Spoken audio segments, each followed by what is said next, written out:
Hello दोस्तों, welcome to my YouTube channel learn with Abhishek में आपका स्वागत है। आज अपन ब्रिज कोर्स 2026-27 वाली कक्षा 9 गणित विद्यार्थी कार्य पुस्तिका को सॉल्व करेंगे। तो अध्याय 1 अपन ने कंप्लीट कर चुके हैं। यदि आपने नहीं देखा है तो आप जाके मेरे चैनल पर देख सकते हैं। आज अपन अध्याय 2 पर चलते हैं। चलिए, अध्याय 2 का नाम है मूलभूत संक्रियाएं। 2.1 में आज हमें पढ़ना है जमा यानी कि एडिशन क्या होता है। चलिए आइए तो हम भाषा पर ध्यान देते हैं। देखिए, दो से अधिक संख्याओं या पदों को जोड़ने के बाद प्राप्त होने वाला परिणाम जमा कहलाता है। इसे हम धन चिन्ह से प्रदर्शित करते हैं। हम इसे किससे प्रदर्शित करते हैं? धन चिन्ह से इसे हम प्रदर्शित करते हैं। जैसे यहाँ पर 1 गोला, 2 गोला, 3 गोला, 4 गोला और 5 गोला एक डब्बा खांचे में, एक बॉक्स में है और इस यहाँ पर ये प्लस का चिन्ह लगा है और 1 2 3 डब्बा यहाँ पर दूसरे बॉक्स में बने हुए हैं। यदि हम इन दोनों को जोड़ दें यानी कि जमा कर दें तो कितने हो जाएंगे? तो अपन गिनते हैं 1 2 3 4 5 6 7 8 हो जाएंगे, क्योंकि पहले बॉक्स में 5 गोले थे वो दूसरे बॉक्स में 3 गोले थे, तो 5 गोले और 3 गोले 8 गोले हो जाएंगे। इसी प्रकार से हमें कार्यपत्रक 1 को सॉल्व करना है। चलिए आइए तो हम चलते हैं प्रश्न क्रमांक 1, जमा करें गिनकर संख्याओं को लिखें। ठीक है, तो चलिए पहला पॉइंट है 1 star, 2 star, 3 star, 4 star, 5 star, 6 star, 7 star. पहले स्टार में 3 है और दूसरे स्टार में 4 है और इनको हमें जमा करना है, तो हो जाएंगे स्टार 7 स्टार। कुल कितने हो जाएंगे? 7 स्टार। ठीक है, 1 2 3 4 5 6 7 स्टार। कितने हो जाएंगे? 7 स्टार। तो हमें जमा कर गिनकर संख्या में लिखना है, तो हम इसे संख्या में यहाँ पर 7 लिख पाएंगे। अब यहाँ पर पहले बॉक्स में, सेकंड पॉइंट में, यहाँ पर पहले बॉक्स में 1 बॉक्स, 2 3 4 5 6 7 8 9 10। पहले में हमें 10 बॉक्स दिए गए हैं। ठीक है, अब प्लस का निशान लगा है, फिर दूसरे में 1 बॉक्स, 2 बॉक्स जो हो जाएंगे, तो टोटल 12 बॉक्स हो जाएंगे। तो यहाँ पर हम लिख सकते हैं 12। इसके आगे अब हम तीसरे पॉइंट पर आते हैं, जिसमें 4 पहले में भी हैं और 4 दूसरे में भी गोले हैं, तो यहाँ पर 8 गोले हो जाएंगे टोटल। ठीक है, अब है चौथा पॉइंट। चौथे पॉइंट में हम कोई त्रिभुज दिए गए हैं, तो पहले डब्बे में 1 त्रिभुज, 2 त्रिभुज, 3 त्रिभुज, 4 त्रिभुज, 5 त्रिभुज, 6 त्रिभुज और दूसरे डब्बे में है 1 2 3 4 5 त्रिभुज। तो 6 हैं पहले में, दूसरे में है कितने? 5, तो हो जाएंगी 11 टोटल। 1 2 3 4 5 6 7 8 9 10 11, टोटल 11 त्रिभुज हो जाएंगे।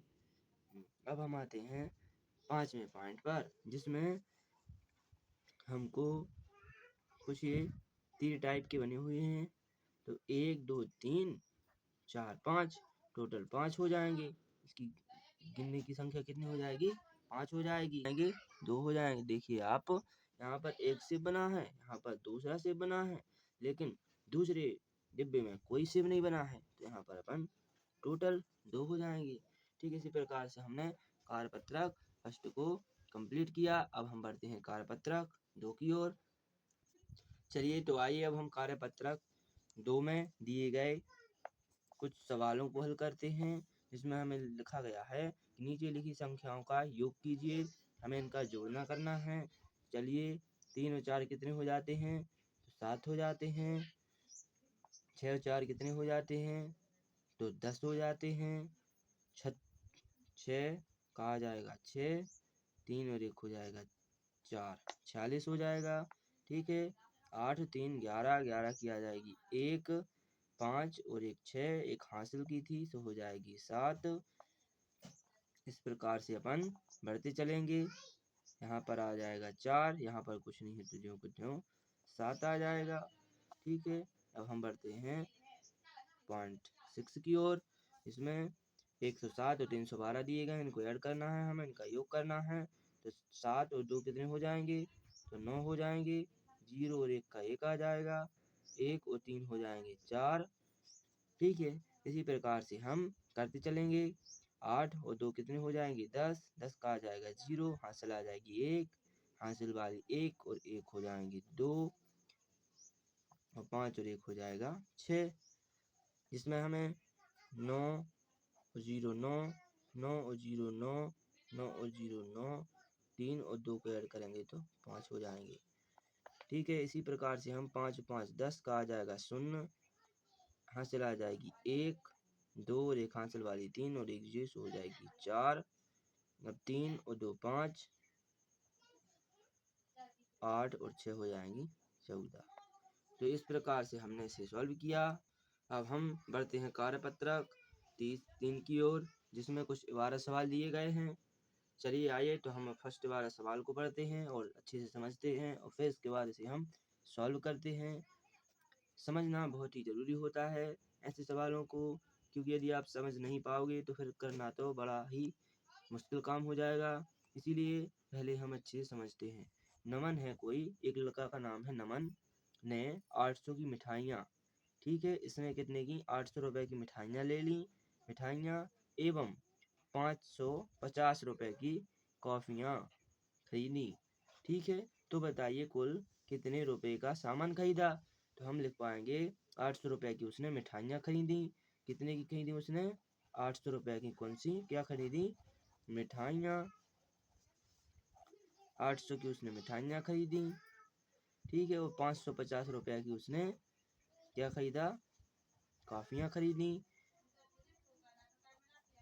कॉफ़ियाँ खरीदी उसने। तो यहाँ पर 800 रुपये की उसने मिठाइयाँ खरीदी और 550 रुपये की उसने टॉफ़ियाँ खरीदी। तो अपन इसको प्लस कर देंगे तो 0 और 0 0 आ जाएगा, 0 5 5 आ जाएगा, और 8 और 5 13 हो जाएगा। तो उसने कुल 1350 रुपये का सामान खरीदा। यहाँ पर अपन लिख सकते हैं कुल कुल कुल सामान खरीदने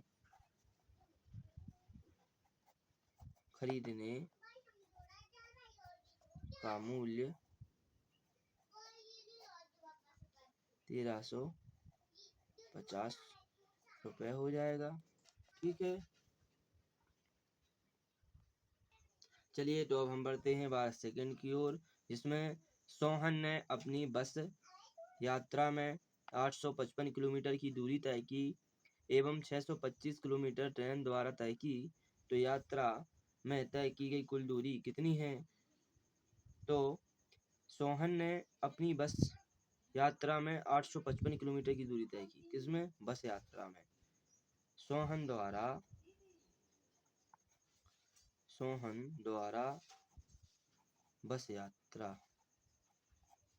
बस की जो यात्रा है वो कितनी है? 855 किलोमीटर। 855 किलोमीटर। ठीक है, अब किलोमीटर तय की, 855 किलोमीटर तय की एवं 625 किलोमीटर ट्रेन द्वारा तय की एवं 625 किलोमीटर ट्रेन द्वारा तय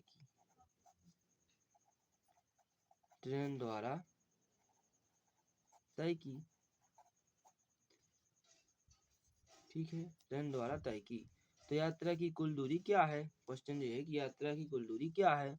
तो अपन इसको प्लस कर देंगे, 855 प्लस 625,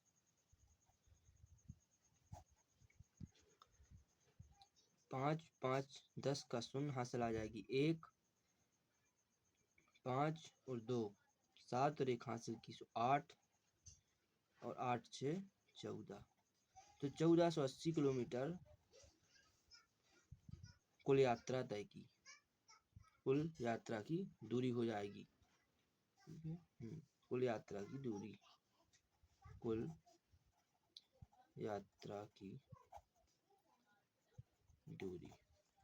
इस प्रकार से हो जाएगी।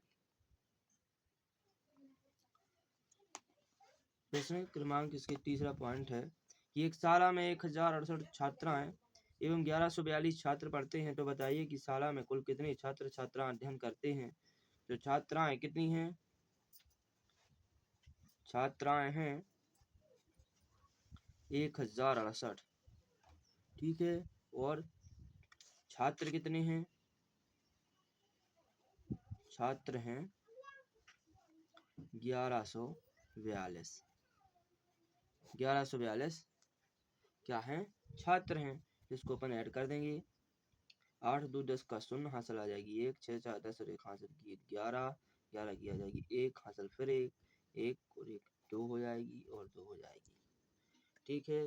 तो यहाँ पर आंसर आ जाएगा 2210, ठीक है, 2210। इस प्रकार से हमने कार्यपत्रक 1 के 3 सवाल कंप्लीट किए भारत। अब हम चौथे की ओर बढ़ते हैं। चलिए आइए तो अब प्रश्न क्रमांक चौथा की ओर, ठीक है। किसी भी संख्या में 0 जोड़ने पर रहती है परिवर्तन और अपरिवर्तन। किसी भी संख्या में यदि अपन 0 जोड़ने पर संख्या क्या है?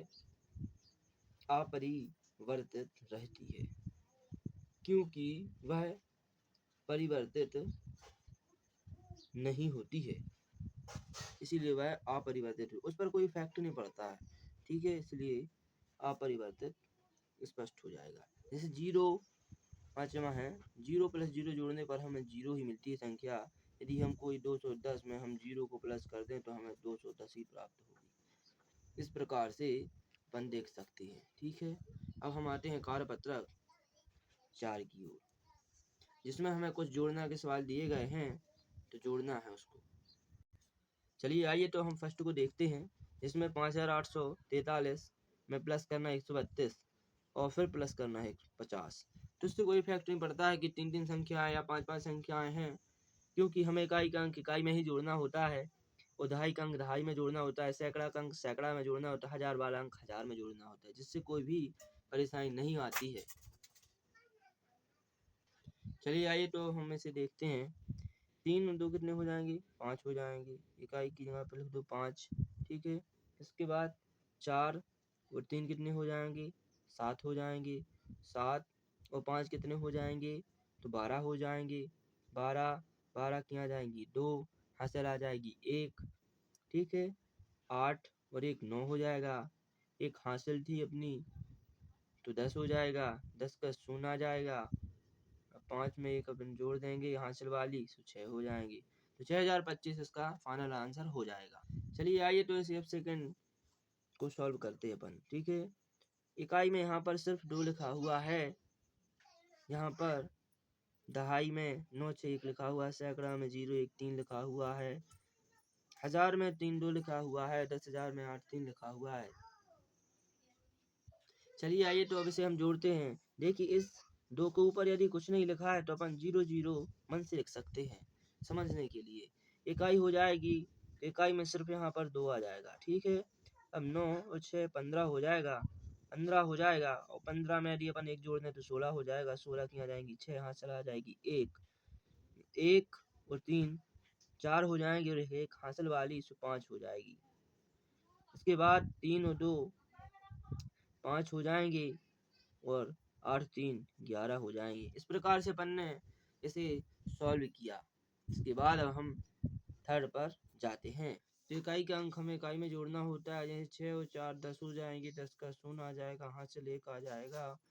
9 और 5 14 हो जाएंगे, और 1 हासिल की 16 हो जाएंगे। 9 और 5 14 और 1 हासिल की 16 हो जाएंगे। 16 की 6 हासिल आ जाएगी, फिर से 1 और 1 और 1 हासिल की हो जाएंगी 2 और 6, ठीक है। अब हम आते हैं इसी के चौथे पॉइंट पर, ठीक है। 9 दूनी 18, 18 4 22, ठीक है। इस प्रकार से हम इसे जोड़ने में थोड़ी आसानी हो जाएगी। जैसे 9 का पहाड़ा आता है तो अपन 2 बार पढ़ सकते हैं। 9 दूनी 18 4 22, ठीक है। 22 की आ जाएंगी 2, हासिल आ जाएंगी 2 2 2 4, हासिल वाली 2 हो जाएंगी 6 6 और 3 9 9 6 का 6, 6962। ये कंप्लीट हो जाएगा। अब हम आते हैं कार्यपत्रक 5 की ओर, ठीक है, जिसमें हमें निम्नलिखित बॉक्सों में संख्या भरिए। निम्नलिखित बॉक्स में संख्या भरिए। चलिए तो हमें इन बॉक्सों में संख्या भरनी है। ठीक है, तो कुछ हमें कल्पना करनी होगी कि कल्पना करके ही हम इन बॉक्सों में संख्या को भर पाएंगे। जैसे एक बॉक्स और 8, आंसर आ जाएगा 8। तो ऐसा हम क्या भरें कि ये 8 आंसर हमें मिल जाए। जैसे ऐसा हम क्या भरें कि हमें 5 मिल जाए। ऐसा हम क्या भरें कि हमें बॉक्स में हम फिल कर पाएँ। ठीक है, तो ऐसे हम कौन सी संख्या भर सकते हैं हमें सोचनी होती है। तो जैसे 1 है मान लीजिए, तो यहाँ पर आंसर 8 आ गया है। मतलब कि यहाँ पर इन्होंने 7 जोड़ा होगा। क्या जोड़ा होगा इस बॉक्स में? 7 भरा होगा। जिससे हम यदि 1 और 7 को जोड़ दें तो 8 हो जाता है। इसी प्रकार से इनने 2 और 3 जोड़ा और 5 हो गया। अब यहाँ पर एक फिर ब्लैंक है और हमें उसमें संख्या भरनी है। जैसे 4 में हम यदि 1 जोड़ दें तो 5 हो जाएगा। इसी प्रकार से 6 और 3 9। ठीक है, इस प्रकार से आप ब्लैंक को आसानी से भर पाएंगे। चलिए तो हम आते हैं इसके सेकंड पार्ट पर, जिसमें दिया गया है 5 और 2 7 हो जाएंगे। अब यहाँ पर हम 5 और 5 भरेंगे। क्यों भरेंगे यहाँ पर 5 और 5? क्योंकि यहाँ पर 8 आंसर आ रहा है। 6 में 1 जोड़ने पर 7 होता है, जबकि यहाँ पर 8 आ रहा है क्योंकि एक इन्होंने हासिल ली है। तो वो हासिल कहाँ से आएगी? जब हम 5 और 5 को जोड़ेंगे तो आएगा 10, तो 0 आ जाएगा और हासिल आ जाएगी 1। तो 1 को हम आगे ऐड कर पाएंगे। जैसे 6 और 1 हो जाएगा 7 और 1 हासिल किसको हो जाएगा 8। इस प्रकार से यहाँ पर हम लिख पाएंगे कितने? 6। 6 और 3 हो जाएगा 9। इस प्रकार से हमने इस सेकंड पार्ट को कंप्लीट किया। अब हम आते हैं इसके थर्ड पार्ट पर, जिसमें 0 9 और 1 को जोड़ने पर 10 हो जाते हैं। 9 और 1 जोड़ने पर 10, हासिल आ जाएगी 1। 3 में हम क्या जोड़ें कि आंसर 6 आ जाए। अब यहाँ पर यदि हम 2 भर दें तो ये 6 आ जाएगा। कैसे आ जाएगा? 9 और 1 10 का शून्य, हासिल आ गई थी 1 अपनी। ठीक है, अब 3 और 2 भरने पर आ जाएंगे 5 और 1 अपनी हासिल की थी तो 6 हो जाएंगे। इस प्रकार से अब सैकड़े वाले में 0 है, अब आंसर आना है 1। तो यहाँ पर अपन 1 फिल कर देंगे, जिससे आंसर अपना 1 आ गया और 1 है ही पहले से। चलिए हमने तीसरे पार्ट को कंप्लीट किया। अब हम आते हैं इसी के चौथे पार्ट पर। ठीक है, जिसमें जिसमें यहाँ पर 0 आ गया है। मतलब कि इन्होंने यहाँ पर 6 भरा होगा और 6 और 4 को ऐड करेंगे तो 10 आ जाएगा। ठीक है, जिससे हासिल आ जाएगी 1 और 9 में यदि अपन एक हासिल की। ठीक है, यहाँ पर यदि अपन 0 भर दें। ठीक है, क्या भर दें यदि 0, तो 9 और 1 हासिल की थी तो हो जाएगा 10। 10 का आ जाएगा 0, फिर आ जाएगी एक हासिल आ जाएगी। फिर अपन इसमें 2 भर देंगे, जिससे 3 और 2 5 हो जाएंगे और एक हासिल की हो जाएंगे 6। ठीक है, अब हम इस 5 में यदि अपन 1 जोड़ दें तो 6 हो जाएंगे। इस प्रकार से अपन ने चौथे क्वेश्चन इसके चौथे पार्ट को सॉल्व किया। इस प्रकार हमने कार्यपत्रक 5 तक आज सॉल्व कर चुके हैं। अब हम आते हैं नेक्स्ट वीडियो में। Thank you guys. यदि आपको मेरा वीडियो पसंद आया हो तो मेरे वीडियो को लाइक एंड चैनल को सब्सक्राइब करना ना भूलें। Thank you guys.